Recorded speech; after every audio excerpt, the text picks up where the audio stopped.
The billionaire was about to sign his bankruptcy at 8 p.m., his empire crumbling in real time. His hands shook over the pen, his mind racing through every failed investment, every betrayed partner, every board member telling him it was over. The stock had plummeted, creditors were circling, and his life's work, the company he had built from nothing, was about to vanish forever.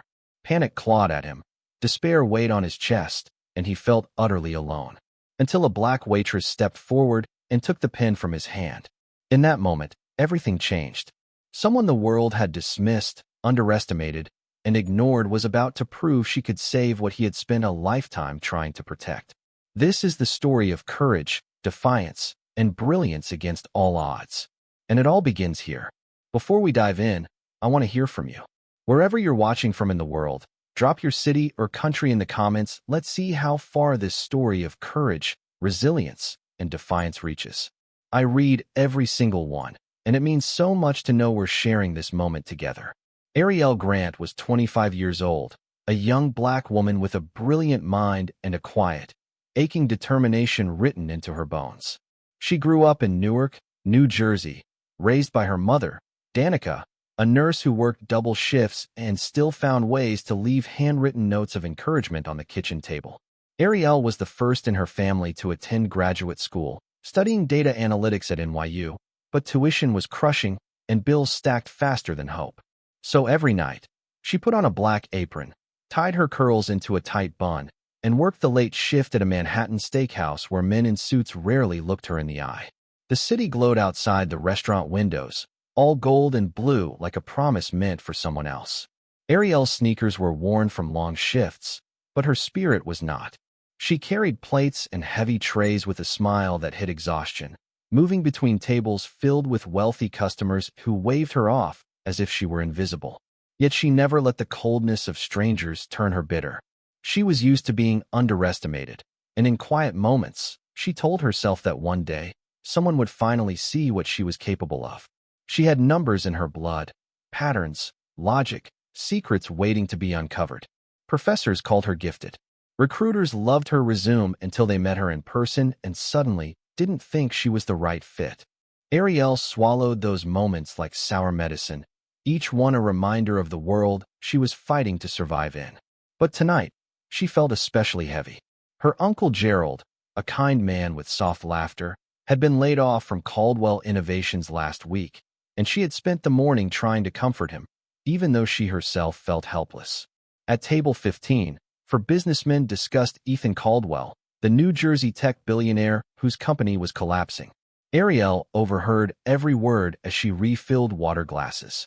She heard the mockery, the greed, the gleeful predictions about the company's downfall. Her uncle had worked for that company for 12 years.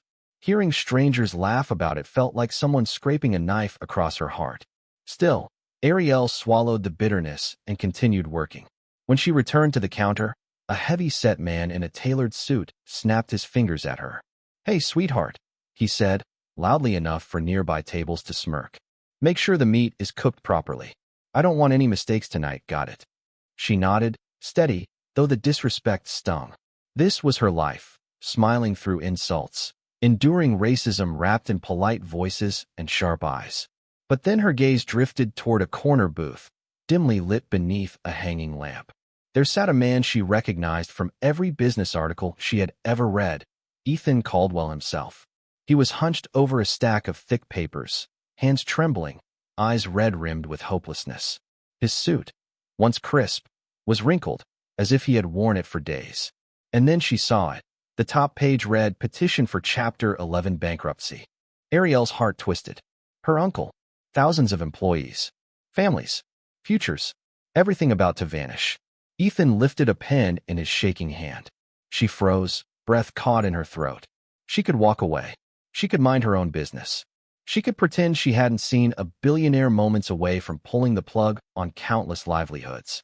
But something deeper inside her, something fierce, something tired of watching powerful men destroy lives without a fight, lit up like a silent fire. A small, almost invisible smile tugged at the corner of Ethan's mouth as if he had accepted defeat. He pressed the tip of the pen toward the signature line. That was when Arielle moved. She didn't think. She didn't ask permission. She didn't care about consequences. She crossed the room in a heartbeat, her apron brushing her knees, her pulse pounding like drums in her ears. Ethan didn't notice her until her hand swept in, quick and sure. She took the pen right out of his fingers. He looked up at her in stunned silence, more confused than angry, as if the universe itself had interrupted him. Arielle held the pen firmly, her voice steady, her eyes blazing with purpose. "Mr. Caldwell," she whispered, "you can't sign that." And in that instant, everything in his world, and hers, changed forever. If this part of the story got your heart racing, go ahead and hit that like button. It really helps. And if you want to follow Arielle and Ethan on this wild, emotional journey, subscribe so you don't miss a single chapter. Don't forget to share this video with someone who loves stories that inspire courage and defiance against all odds. It means a lot to me to keep this story alive with all of you. Ethan shot to his feet, so fast his chair screeched across the floor. His face flushed a dark, furious red as he stared at Arielle like she had committed a crime. "What do you think you're doing?" he hissed, snatching at the air where his pen had been just seconds before. But Arielle didn't back away. She held the pen tight in her hand, her shoulders squared, her expression steady even as half the restaurant turned to look. Several customers whispered, their eyes flaring with the same judgment she had faced her entire life, a waitress stepping out of line. Ethan's voice dropped to a low, harsh growl. "Do you have any idea how much money is at stake? How many legal agreements are tied to that signature? You can't just interfere." He spat the last word like it tasted bad in his mouth. His anger wasn't just about the papers. It was about a woman in an apron daring to stop him. It was about someone he assumed beneath him having the audacity to intervene. Arielle didn't flinch. "You're about to make the biggest mistake of your life," she said, her voice low but unwavering. "And I'm not letting you do it without hearing the truth." Ethan opened his mouth to bark back, but she cut him off. "Sit down." The authority in her tone stunned him into stillness. For a moment, he simply stared, breathing hard, chest rising and falling like he had run a mile. Then, almost against his own pride, he sank back into the booth. Arielle slid into the seat across from him, ignoring the stares and whispers. She placed the pen down beside her like a trophy she had claimed. "You're a waitress," he said sharply. "You don't know anything about my company." Arielle leaned forward, eyes locked on his. "No," she said calmly. "I'm a data analyst. A damn good one. I work here to pay for graduate school because people like you don't hire people like me." His jaw tightened, the blow landing deeper than she expected. He tried to regain control. "What is that supposed to mean?" "It means," she replied, "that for the past month, I've been tracking the exact moves your competitor, Billionaire, has been making. Because I knew they were going after you, and because my uncle worked for your company. And because I don't trust the men laughing at your downfall." Ethan blinked, taken aback. "Billionaire, they're just trying to compete. They're not. They're sabotaging you," she said. "And you're too overwhelmed to see it." Something changed in his face, a flicker of uncertainty cracking through his anger. Arielle pulled out her phone and tapped through a folder of saved charts, screenshots, and spreadsheets. She turned the screen toward him, showing a timeline of suspicious supply chain breaks and anonymous investor withdrawals. "This," she said, pointing to a highlighted spike, "is the day Billionaire started paying off your logistics partners. And this," she added, sliding to the next chart, "is the sudden delay in your supply shipments that lines up exactly with their new product launch." Ethan's eyes narrowed, scanning. His breath grew unsteady. "These numbers, where did you get all this?" "Public data. Private reports, a few industry contacts, and a whole lot of nights when I should have been sleeping instead of trying to figure out why good people like my uncle were losing their jobs." A long, tense silence fell between them. Arielle softened her voice. "You're not failing, Mr. Caldwell. You're being pushed off a cliff." For the first time that night, Ethan's fury drained into something like fear, something like realization. He leaned back slowly, rubbing his forehead. I didn't know any of this. My board said the market was unstable. My lawyers said bankruptcy was the safest option." He shook his head, stunned. "How did you see this when none of them did?" "Because I don't see the world the way they do," she said simply. "And because I don't assume I'm invincible." His mouth tightened, but it wasn't anger this time.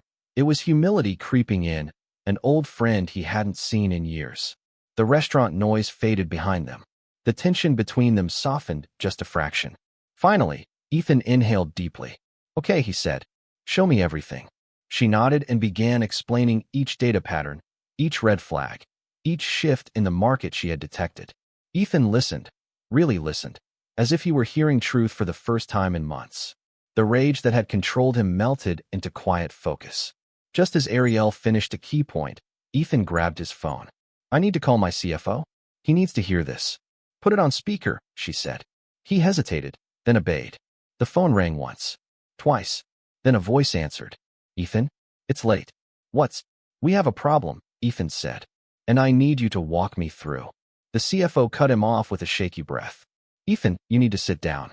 Something's happening right now." The blood drained from Ethan's face. Arielle's eyes widened, and the phone line crackled with panic.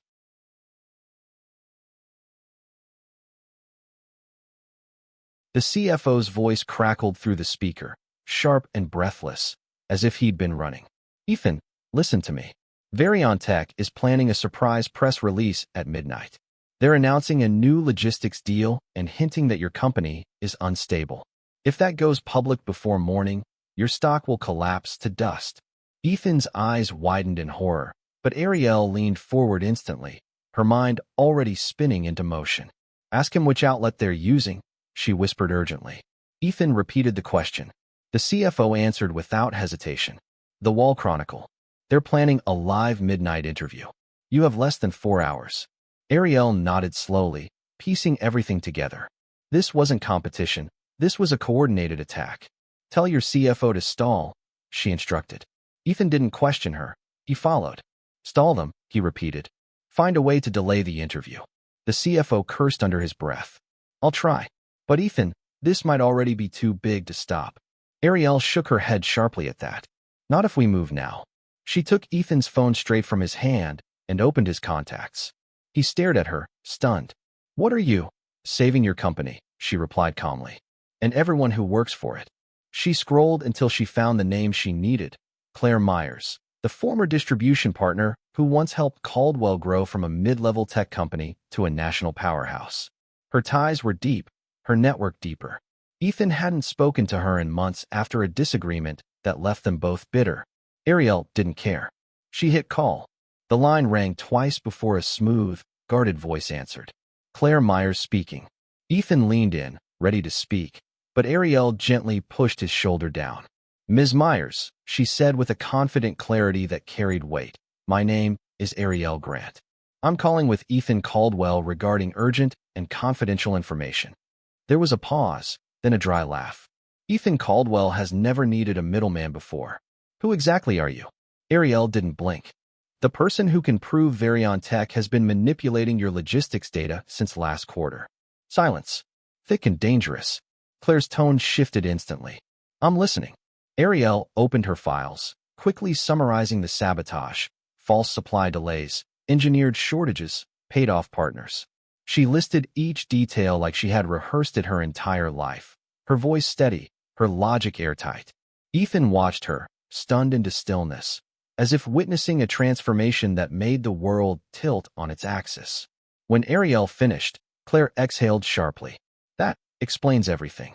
I thought those numbers were strange, but assumed it was market fluctuation." Her voice hardened.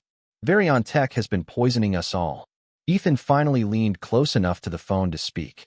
"Claire, we need your help." Claire was quiet for a moment, then sighed. "If this is true, I'll reopen our partnership talks. But I need the evidence tonight." Arielle nodded. "I'll send it within 20 minutes. When the call ended, Ethan slumped back in his seat, staring at her as though seeing her for the first time. How do you know all this?" She didn't answer.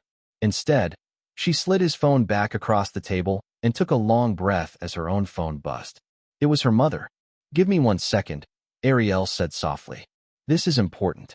She stepped away from the booth, walking toward a quiet section near the restrooms. "Mama?" she answered, forcing her voice to stay calm. Her mother's warm tone filled the line instantly. "Hey, baby.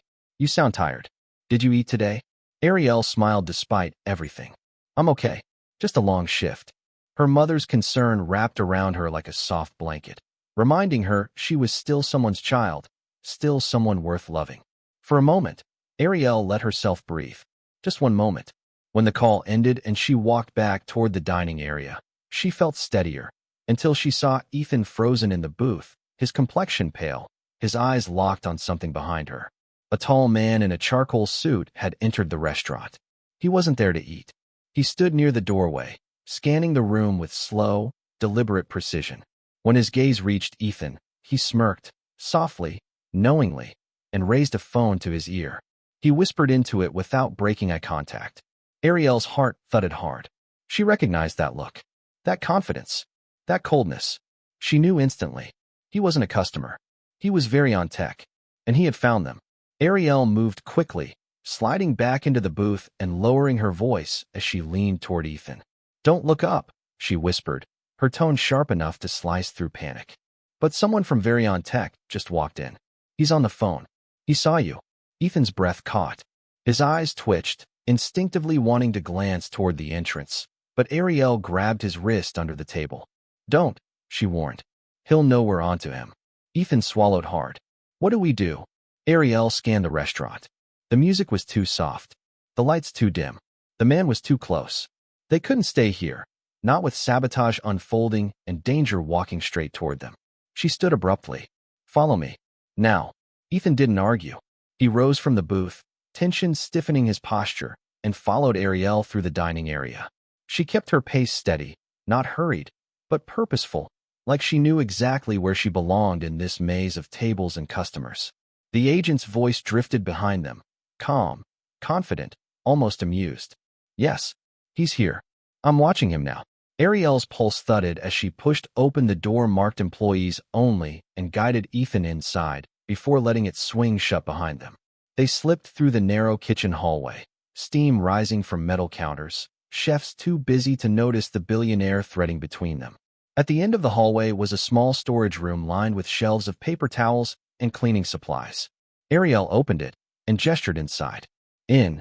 Ethan stepped in, bewildered, as she shut the door behind them and clicked the lock. The room was cramped, barely enough space for two people to stand comfortably, but it was quiet, hidden, and, if only for a moment, safe. Ethan leaned against a shelf, running a hand through his hair. "This is insane," he murmured. "This is actually insane." Arielle didn't waste a second. "Insane or not, we have to move fast. Varion Tech is counting on you panicking. We're not going to give them that." Ethan blinked at her. "We?" "Yes," she said firmly. "We. Because if you fall, thousands of people fall with you. I'm not letting that happen." Her voice carried a conviction that hit him deeper than any board meeting ever had. Arielle pulled out her phone again and began typing. "We need to freeze their moves. First, contact your legal team and tell them to file a temporary injunction against Varion Tech's midnight announcement. It doesn't matter if it gets approved. Just filing it will create enough doubt to slow investors." Ethan stared at her, stunned. "How do you?" "Next," she continued, ignoring him, "you need to call your emergency communications director. Have them prepare a counterstatement, but don't release it yet. Wait until we confirm what Claire sends back." Ethan's disbelief turned into something else, admiration. He took out his phone slowly. "You're guiding this better than my entire executive team." Arielle shrugged, but her cheeks warmed. "Numbers don't lie. People do. That's why you missed all the warning signs. Varion Tech used human pressure, not data, to manipulate you." He dialed his legal team, repeating Arielle's instructions word for word. His lawyers were confused but obeyed. Then he contacted his communications director, issuing orders with a confidence he didn't feel until Arielle nodded in approval. As he ended the call, Ethan looked at her closely. "How did you learn all this?" "You're 25. Arielle exhaled quietly, leaning back against a shelf of glass cleaner. "I didn't have much growing up," she said, voice softening. "But I had a hand-me-down laptop and a math teacher who believed in me. Numbers were the one place where being poor, being black, being underestimated, none of it mattered. Patterns were honest. Equations didn't discriminate." Ethan listened, completely still. "My dream," she continued, eyes drifting to the floor, "was always to become a data strategist. But dreams don't pay rent. So I take jobs where I'm invisible to survive." A sad smile flickered across her lips. "Funny, isn't it? The one night I'm not invisible, I end up saving a billionaire." Ethan opened his mouth to say something. Maybe an apology, maybe admiration, maybe gratitude, but the words never came. Because at that exact moment, the doorknob rattled. Both of them froze. It twisted once. Then again. Harder. A man's shadow shifted under the door. A deep voice murmured on the other side, muffled but chilling. "I know you're in there." Arielle and Ethan exchanged terrified eyes as the handle twisted again. Hard enough to snap. Wow, things just got intense, didn't they? If you're as shocked as I am, smash that like button to show some love. Don't forget to subscribe so you can follow every twist and turn of Arielle and Ethan's journey. And if you know someone who needs a reminder that courage can come from the most unexpected places, share this video. Let's spread this story together. The doorknob jerked again, hard enough to make the metal scrape. Arielle didn't wait to see what happened next. She grabbed Ethan's sleeve and hissed, "Move." Now. She unlocked the door on the opposite side of the storage room, the one most employees didn't even know existed, and pulled it open quietly. A wave of cold night air swept in from the narrow emergency hallway behind the restaurant. They slipped through, and Arielle eased the door shut just as a heavy thud hit the other side. The Betrayal agent had rammed into it. Arielle didn't waste a heartbeat. She guided Ethan down the cramped service hall, past crates of produce and trash bins, until they reached the back exit door. She pushed it open, and rain poured down like the sky had cracked. "Stay close," she whispered. Manhattan at night was loud and chaotic, but the rain softened everything into an eerie blur. Taxi horns echoed through the soaked streets. Neon lights smeared across puddles. The air smelled like wet concrete and adrenaline. Arielle slipped into the alley with Ethan behind her, pulling her hoodie up to shield her hair from the storm. "He'll check the kitchen next," she said, scanning the alley's opening. "We need to get out before he circles around." Ethan, who had never taken a back exit in his life, followed her like a rookie spy. His expensive shoes splashed through puddles. His blazer grew heavy with water. His breath came fast and shallow. Arielle moved like she'd been navigating alleyways her entire life. Quick, smart, deliberate. She kept her phone in her hand, tapping rapidly even as they jogged down the slick path. "Who are you messaging?" Ethan asked, trying to match her pace. "People who can help us keep your company alive," she replied. "Right now we need someone with political weight. Someone who can put pressure on Betrayal legally." "Who?" Before he finished, she pressed a contact and lifted the phone to her ear. "Senator Rodriguez's office," a voice answered. Arielle spoke quickly, breathless but controlled. "This is Arielle Ward. I have urgent information regarding illegal corporate interference by Betrayal. I need to speak to the senator immediately." Ethan's eyes widened. "You know Senator Rodriguez?" Arielle covered the microphone with her palm. "I interned for her one summer during college. She doesn't know I'm waitressing now, so please don't make this awkward." After a tense moment, the line clicked. "Arielle?" came the senator's familiar voice, warm but confused. "Is everything all right?" "No," Arielle said honestly. "Betrayal is planning an announcement tonight that will manipulate the market and destroy Caldwell innovations. We have evidence, and we need you to stop or delay whatever corporate clearance they filed today." The senator's tone sharpened instantly. "I knew they were moving dirty this week. Send me everything. Immediately." Arielle forwarded the analytics files, the email timestamps, and Claire's confirmation, all while they continued down the alley, their footsteps splashing through rainwater. "You're doing the right thing," the senator said. "I'll handle the Washington side. Stay safe." The call ended. For a moment, the storm was the only sound between them. Ethan stared at her with something like awe. "Arielle, I don't know what to say. I misjudged you completely. Earlier, at the table, I spoke to you like," he swallowed hard, "like you were beneath me. I'm sorry." His apology hung in the rain like something fragile and raw. Arielle slowed her steps, finally catching her breath. "You were stressed. And people like me were used to being underestimated." She glanced at him, not unkindly. "Just don't do it again." Ethan nodded, humbled. "I won't." They reached the opening of the alley, where the streetlights glowed faintly through the downpour. A yellow cab zoomed past, sending a spray of water across the curb. The city felt alive and dangerous, pulsing with secrets. Arielle checked her phone again, ready to keep strategizing. But then, her screen lit up with a notification, an unknown number, and a message that made her stomach drop. "Stop helping Caldwell, or you'll regret it. The rain suddenly felt colder. Arielle stopped walking. Ethan noticed her stillness and turned. "What is it?" he asked. Arielle slowly raised the phone, showing him the message glowing on the screen like a threat carved in light. Ethan's face drained of color. Before either of them could speak, a second message appeared below the first. 3 words, more chilling than the last. "We know you." Rain drummed against the roof of Ethan's black sedan as they pulled away from the alley. The windshield wipers swiped furiously, but the storm was too heavy, the night too thick, the streets too slick. Inside the car, the air felt even heavier, thick with the weight of the threatening messages still glowing on Arielle's phone. Her hands trembled in her lap. Ethan noticed immediately. "Arielle, talk to me. What's going on?" She didn't lift her head. Her voice came out thin, barely more than a whisper. "This isn't the first time someone's tried to scare me because of who I am." Ethan's grip tightened on the steering wheel. Arielle's throat felt tight as memories she hated, memories she tried to bury, uncoiled inside her. "When I was 16, she began, staring out the rain-streaked window. "I was walking home after choir practice. A car followed me for 6 blocks.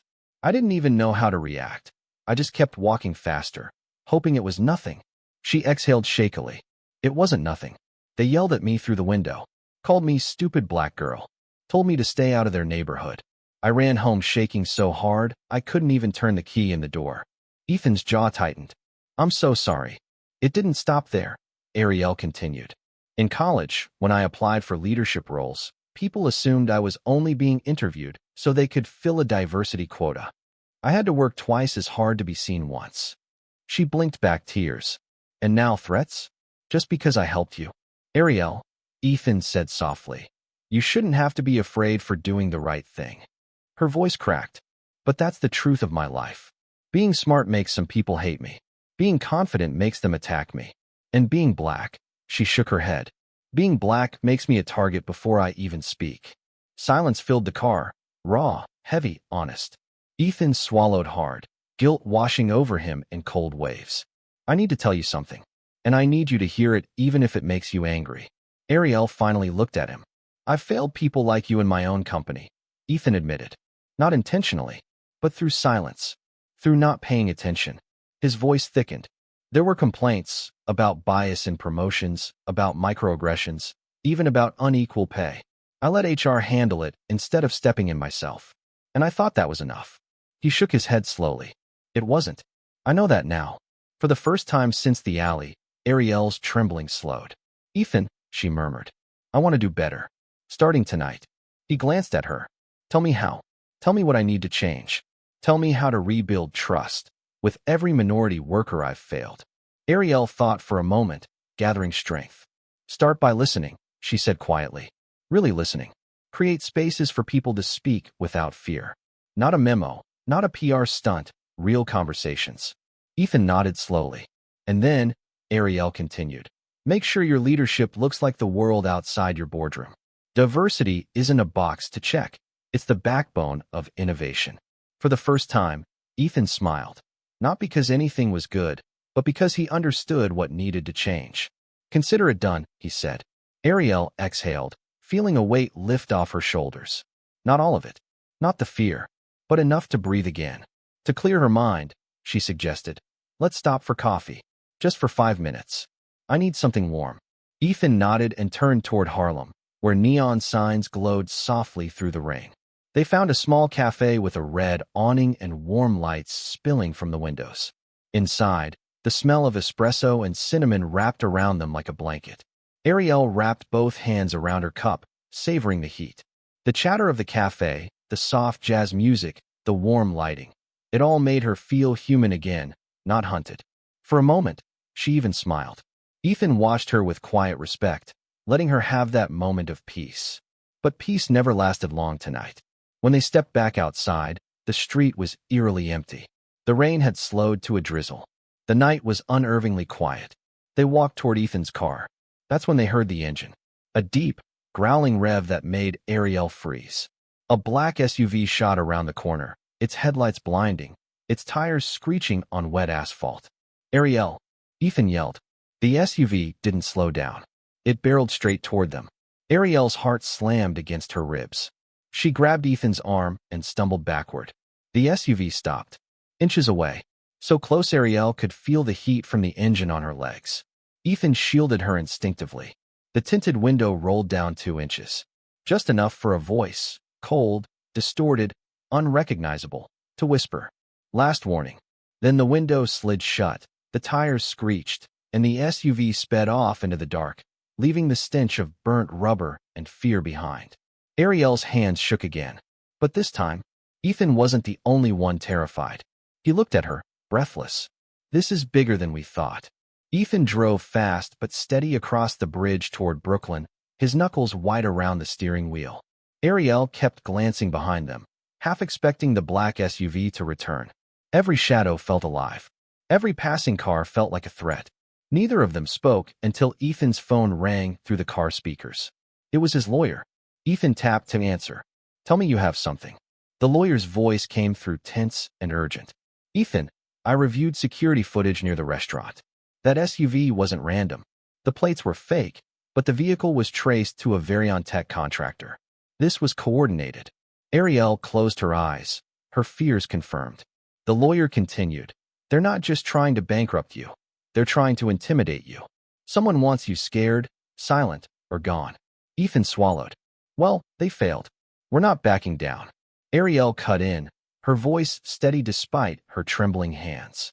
"We need to drop evidence in multiple states, legal offices, journalists, regulators, allies. If Billionaire tries to bury anything, too many people will already have the proof." The lawyer paused. "Who is that?" "Arielle Ward," she said. "I'm helping him coordinate." Another pause. Then, "Good. We need all the help we can get." When the call ended, Arielle immediately began organizing a massive evidence drop from her phone. "Okay," she murmured, fingers moving fast. "We'll send encrypted packets to Washington, Massachusetts, New Jersey, and Maryland. We need geographic insurance." Ethan looked over. "You think like a national strategist." Arielle didn't smile. "I think like someone who's been silenced before and refuses to let it happen again." She forwarded files to Senator Rodriguez's office, emailed Claire Myers, and contacted 2 journalists she trusted from her college days. Ethan watched her with admiration he didn't try to hide. When her fingers finally slowed, the storm outside had faded into light drizzle. The car hummed down a quiet Brooklyn street, and the adrenaline began melting into exhaustion. Ethan exhaled shakily. "Arielle, can I tell you something? Something I haven't told anyone." She nodded gently. "My marriage failed because I was obsessed with work," he said quietly. "My friends drifted away because I was never there. Every decision I made was about proving something to people who weren't even watching. And now, I don't even know who I can trust in my own company." Arielle's expression softened. Ethan stared ahead. "The truth is, I'm lonely. Even in boardrooms full of people, I'm alone." Arielle let his words settle in the quiet space between them before speaking. "Loneliness can make you blind, vulnerable, easy to manipulate." He nodded, because he knew she was right. Then Arielle looked out the window, her voice softening. "Fear shaped me too. Racism doesn't just hurt. It creeps into your mind and makes you second-guess every success. Every achievement feels like it can be ripped away at any moment. Sometimes I feel like I'm running my whole life, just to stay safe." Ethan glanced at her, his voice gentle. "You deserve better." Arielle smiled faintly. "So do you." The city lights blurred as they drove toward Ethan's penthouse in downtown Brooklyn. When they arrived, he opened the door to a spacious lobby with marble floors and soft lighting. A security guard nodded as they entered the private elevator. Arielle stepped into Ethan's penthouse and froze. Floor-to-ceiling windows overlooked the entire New York skyline. The Empire State Building glowed in the distance. Bridges shimmered. The city sparkled like a universe of lights. "I've never seen the city like this," she whispered. Ethan smiled softly. "It always looks better when you're not alone." For the first time all night, Arielle felt a breath of peace. She walked toward the glass, placing a hand against the cool surface, mesmerized by the lights. "Take a moment," Ethan said quietly. "You've earned it." Arielle closed her eyes, letting herself feel, just for a second, that maybe things would be okay. Then, click, the lamps blinked off. The ceiling lights shut down. The entire penthouse fell into darkness. Arielle spun around. "Ethan, did you?" No, Ethan said sharply. Backup generators should have kicked in. He stepped toward the wall control panel. Then they both heard it. A faint sound deeper inside the penthouse. A slow, deliberate footstep. Someone was inside. A silhouette moved in the dark hallway. A voice, low, unfriendly, too close, murmured, "You should have stayed quiet, Ethan." The darkness in the penthouse was suffocating, thick and heavy, pressing against Arielle's lungs. She pressed herself against the wall next to Ethan, barely daring to breathe. Footsteps echoed across the marble floors, deliberate, slow, and close. Each click of polished shoes made her stomach knot tighter. Ethan's hand found hers instinctively. His grip was firm, grounding, even as fear laced his own voice. "We can't stay here. Not until we know who it is." Arielle nodded, her mind racing despite the adrenaline. She pulled out her phone silently, thumbs flying over the screen. "Security team. Now." She messaged Ethan's head of security, brief but urgent. "Penthouse breach. Intruder inside. Activate immediate response. Do not enter without backup." She hit send before tucking the phone back in her pocket. The footsteps stopped near the kitchen. A shadow moved across the hallway, tall and threatening. Arielle's heart pounded. "We need to move," she whispered. Ethan nodded. Stairwell. Fast but quiet. They crept through the living area, using the furniture and shadows for cover. Each step echoed in Arielle's head, and the intruder's occasional cough or shift of weight made her flinch. Finally, they reached the emergency stairwell door. Ethan twisted the handle, careful to avoid the main floor elevator. The door creaked slightly, and Arielle winced. "Go," she urged. They descended in silence, two figures slipping into the concrete shaft, rain and city lights visible faintly through a narrow window at each landing. Arielle kept her phone out, eyes scanning emails and messages even as they moved. Fear was still there, but she had no time to be paralyzed. She was a strategist in the storm now, every move calculated, every step a part of a plan. Finally, they reached the lobby. The security team was waiting, tense, rifles lowered but ready. Their leader, a tall man with a gray streak in his hair, gestured for Ethan and Arielle to follow. "We've secured all exits. No one in, no one out.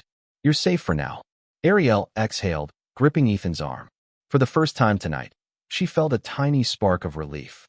The panic still lingered, but it was tempered by strategy, by backup, by people who were actually watching their backs.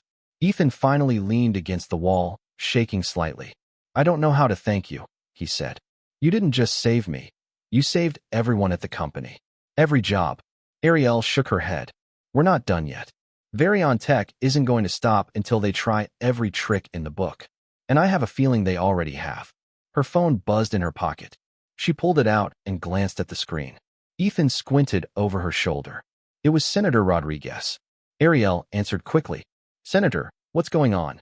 The senator's voice was tense, clipped.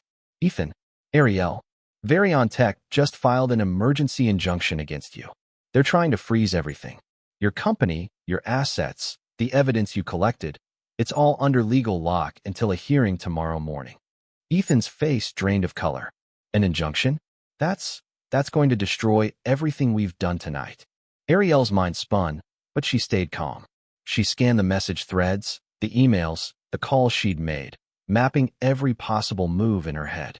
"It's a problem," she said, voice steady. "But it's not the end. We can fight this. We can leverage the multi-state evidence drop. We can call the contacts we secured tonight. The senator can help. But we have to move immediately." Ethan's hands clenched into fists. "And we will. But how? How do we fight an injunction at midnight?" Arielle's eyes sharpened, determination blazing. "Exactly the way we've been fighting everything tonight. Step by step. Move by move. We're not powerless. Not while I'm here." Outside, the city continued to pulse with lights and rain, indifferent to the chaos inside the penthouse. But inside, strategy and courage began to outpace fear. Arielle took a deep breath, fingers already tapping on her phone again, calculating, planning, ready to turn the tables. Because losing wasn't an option, not tonight. And somewhere deep inside, she knew Varion Tech had underestimated her. They were about to learn the cost. Arielle sat at the small conference table in Ethan's midtown office, her laptop open and dozens of documents and spreadsheets surrounding her like armor. She had mapped every move Tech had made over the past year. The suspicious stock trades, the manipulated logistics data, the under-the-table deals with suppliers. Every pattern, every anomaly, every piece of evidence she had meticulously collected now coalesced into one unstoppable plan. Ethan watched from the corner of the room, his jaw slack.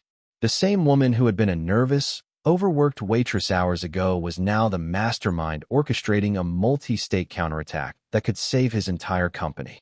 He swallowed hard, his pride dissolving into awe. First, Arielle said, pointing at the screen, we activate the multi-state evidence drop. All lawyers, senators, and trusted suppliers are going to receive encrypted packets simultaneously. No gaps, no weak points. She typed rapidly, sending secure messages across Washington, New Jersey, Massachusetts, and Maryland. Within moments, confirmations began trickling in. Senators' offices acknowledged receipt, lawyers confirmed the injunctions were challenged, and suppliers pledged immediate cooperation. Ethan's voice trembled as he broke the silence. Arielle, how are you doing this? How are you commanding everyone like this? She didn't look up. Because I've spent the past year watching patterns, seeing how the world moves, and realizing no one else will act if I wait for them. I've learned to make people follow me, not with authority, but with evidence and logic. Arielle's fingers flew across the keyboard again. She drafted a press release, highlighting the precise ways Tech had tried to manipulate the market. Every number, every graph, every timeline was included. She made sure it couldn't be ignored, couldn't be buried. Send it to every journalist who has the power to report before midnight, she ordered. Ethan's head was spinning. The woman he had underestimated was now steering the fight, and he followed her lead without hesitation. You're incredible, he murmured. Not incredible, she said softly. Determined. For a brief moment, Arielle leaned back and pulled out her phone. She dialed her mother, needing the grounding voice that had kept her strong through every setback in life. Mom, she said, trying to keep her voice steady. I want to thank you. For everything. For raising me strong. For teaching me to believe in myself even when nobody else did. Her mother's voice trembled on the other end. Arielle, baby, you're going to change everything tonight. I'm proud of you. Tears threatened to spill, but Arielle blinked them back. She ended the call and refocused on the task at hand. Hours of preparation, strategy, and sheer nerve culminated in a single, decisive moment. Emails sent, calls made, senators mobilized, suppliers ready. Every piece of the network aligned perfectly. Ethan was silent, watching her, stunned into admiration. Then the ping came. Arielle froze. Ethan leaned over. The subject line of the email made his stomach drop. Tech CEO. He opened it. The message was short, cold, and venomous. If you show that evidence, we will destroy her life. Arielle's fingers tightened around the edge of the laptop. Her heart thudded painfully in her chest, adrenaline spiking. She felt the weight of the threat, the familiar tug of fear she had fought all her life. Ethan looked at her, eyes wide. They're threatening you, after everything you've done. Arielle swallowed hard and straightened her shoulders. Good, she said quietly, her voice strong. If they think threats will stop me, they don't know me at all. Tonight, we finish this. Tech underestimates who I am, and that's their biggest mistake. Ethan's gaze softened, filled with respect, admiration, and something more, trust, absolute and unshakable. Outside, the streets of Midtown Manhattan buzzed and glowed, oblivious to the quiet war being waged inside a glass tower. Inside, a waitress-turned-mastermind prepared to strike the final blow, knowing that nothing would be able to stop her now. And somewhere deep in her chest, Arielle felt it. The moment had come to reclaim what had been denied, to turn the tables, and to prove that intelligence, courage, and resilience were stronger than any threat. The countdown had begun. Ethan sat in his office, staring at Arielle, his heart heavy but resolute. The final email from Tech still glowed in his inbox, a lingering threat. For the first time, he understood the real stakes. Not the company, not the stock, but the life of the woman who had saved everything. Arielle, he said firmly, we do this together. No compromises. No fear. If they think threats will stop us, they're wrong. I'm not losing you over this. Arielle looked at him, her chest tightening with gratitude and a fierce pride. Then let's finish it, she said. Together, they pressed send on the public release. Graphs, documents, timelines, every piece of irrefutable evidence they had meticulously prepared. Emails cascaded to journalists, senators, regulators, and suppliers. The digital world of Wall Street and Washington shuddered as the truth of Variontech's sabotage unfolded in real time. Within minutes, the federal government was responding. Phones rang at Variontech's offices. Investigations were launched. Stock prices plummeted as analysts and investors realized the extent of the manipulation. Panic swept through the company's leadership. Within hours, Variontech was in freefall, collapsing under its own corruption. Ethan turned to Arielle, eyes shining with awe. You saved my company, every single employee, and you've changed me. I don't just want to survive. I want to transform this company. And I want you with me. He slid a sleek offer across the desk. Arielle picked it up, reading the title, Chief Strategic Analyst, Caldwell Innovations. It was powerful, influential, everything she had ever dreamed of. She hesitated. Memories of long nights, ignored opportunities, an invisible struggle ran through her mind. Then she looked at Ethan, at the city outside, and at the path she had fought to carve. Slowly, a small, confident smile spread across her face. I accept, she said, her voice steady. The next morning, she visited her Uncle Gerald at his small apartment in Newark. His eyes widened when she explained what had happened, the company saved, Variontech exposed, and her new position. He shook his head, tears glistening. Arielle, you've done more than I ever imagined. You've saved lives and changed the world in one night. She hugged him tightly. We did it together, Uncle Gerald. You and everyone who believed in me. Returning to Caldwell Innovations, Arielle walked into her new office, sunlight spilling over glass and steel. She paused at the window, staring down at the streets below. The girl she had been, the one who worked in worn sneakers, ignored by the world, silenced by assumptions, felt closer than ever. She had grown, survived, and triumphed.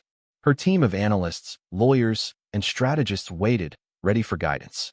Arielle exhaled, feeling the weight of responsibility and the thrill of power she had earned honestly, brilliantly. Hours later, she found herself on the rooftop of the building, overlooking Manhattan's endless skyline. The wind whipped through her hair as she felt the pulse of the city beneath her feet, the same city that had once ignored her brilliance, doubted her intelligence, and underestimated her strength. She closed her eyes, letting the wind carry away the fear, the doubt, and the memory of threats. With every heartbeat, she felt invincible, unshakable, untouchable. And then, in a quiet, fierce whisper, she spoke to herself, to the girl she had been, to the world that had tried to silence her. Nobody will ever silence me again. The sun rose over New York, casting gold over skyscrapers, bridges, and streets, illuminating Arielle Grant standing tall, fearless, and ready to change the world. Variontech's empire had crumbled. A billionaire had learned humility, and a young black woman, underestimated by everyone, had finally claimed her power, her voice, and her destiny. The city was alive, and so was she. Tonight, nothing would stop Arielle Grant. If Arielle's story inspired you, make sure to hit that like button and subscribe for more real feel, emotional stories that show courage, resilience, and the power of standing up against injustice. Comment below. Who's your Arielle? The person who changed everything against all odds? We want to hear your story. And don't forget to share this video, because everyone deserves to be reminded that no one can silence determination, bravery, or truth.